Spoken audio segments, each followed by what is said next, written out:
അത് KPCC ഒരു അന്വേഷണം, ഞങ്ങൾക്ക് അതിൽ ചില സന്ദേഹങ്ങളുണ്ട്, അതിപ്പോൾ പറയാൻ ആഗ്രഹിക്കുന്നില്ല. അതൊക്കെ KPCC അന്വേഷണ റിപ്പോർട്ടിലേക്ക് ഞങ്ങൾ കാത്തു നിൽക്കുകയാണ്.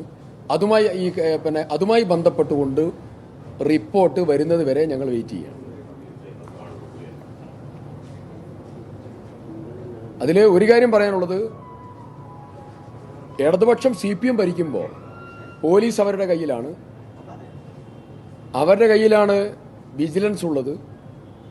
ആ സമയത്താണ് ശ്രീ IC ബാലകൃഷ്ണൻ MLA പോലീസിലെ SP പരാതി കൊടുത്തിട്ടുള്ളത്.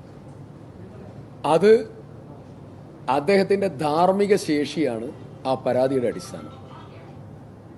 അദ്ദേഹത്തിന്റെ ഓഫീസ് ആക്രമിച്ച നടപടി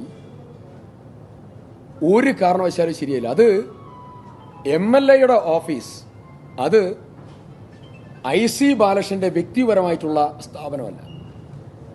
അത് സുൽത്താൻ ബത്തേരിയിലെ ജനങ്ങളുടെ ഓഫീസാണ്. ആ ഓഫീസ് ആക്രമിച്ചത് അത് ജനങ്ങളെ ആക്രമിക്കുന്നതിന് തുല്യമാണ്.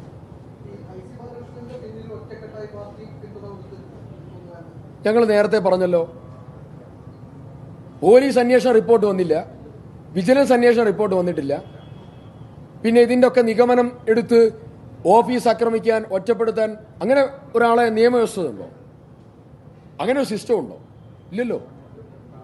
അന്വേഷണം നടക്കട്ടെ, അന്വേഷണം നടന്ന് ക്ലാരിറ്റി വരട്ടെ. CPM ഭരിക്കുമ്പോൾ പോലീസിൽ പരാതിപ്പെടാനുള്ള ധാർമ്മിക ശേഷി IC ബാലകൃഷ്ണനുണ്ട്. ഇനി അതിൽ പുറത്തു വല്ലതുണ്ടോ? പോലീസ് പറയട്ടെ. KPCCയുടെ അന്വേഷണ റിപ്പോർട്ടുണ്ട്, അന്വേഷണ റിപ്പോർട്ട് പുറത്തു വരട്ടെ. പക്ഷേ ഒരു കാര്യം പറയാം, MP ഓഫീസ് ആക്രമിച്ചു SFIയുടെ കുട്ടികൾ, DYFI MLAയുടെ ഓഫീസ് ആക്രമിച്ചു. വയനാട്ടിൽ ഇങ്ങനെ അക്രമത്തിന്റെ സ്വഭാവത്തിലേക്ക് CPMഉം അതിന്റെ പോഷക സംഘടനകളും പോകുന്നത് ശരിയായ ഒരു രാഷ്ട്രീയ സമീപനമല്ല. അവർ ഭരിക്കണം, അവരുടെ കയ്യിൽ പോലീസും ഇൻവെസ്റ്റിഗേഷൻ ടീമുണ്ടല്ലോ. വിചാരണ ചെയ്യാനുള്ള അധികാരം CPMന് കൊടുത്തില്ലല്ലോ. ഒരു ഭാഗത്ത് കൊലപാതകികളെ ജയിലിന്റെ പുറത്തു വെച്ച് സ്വീകരിക്കുക, അവരെ ജയിലിലേക്ക് ആനയിക്കുക, അതിന് ചെയ്യാം.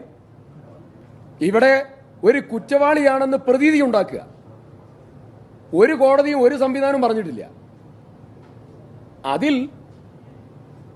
സത്യസന്ധമായിട്ടുള്ള അന്വേഷണം നടക്കണം. പാർട്ടിയുടെ അന്വേഷണമുണ്ട്, ആ അന്വേഷണത്തിന്റെ റിപ്പോർട്ട് വരട്ടെ.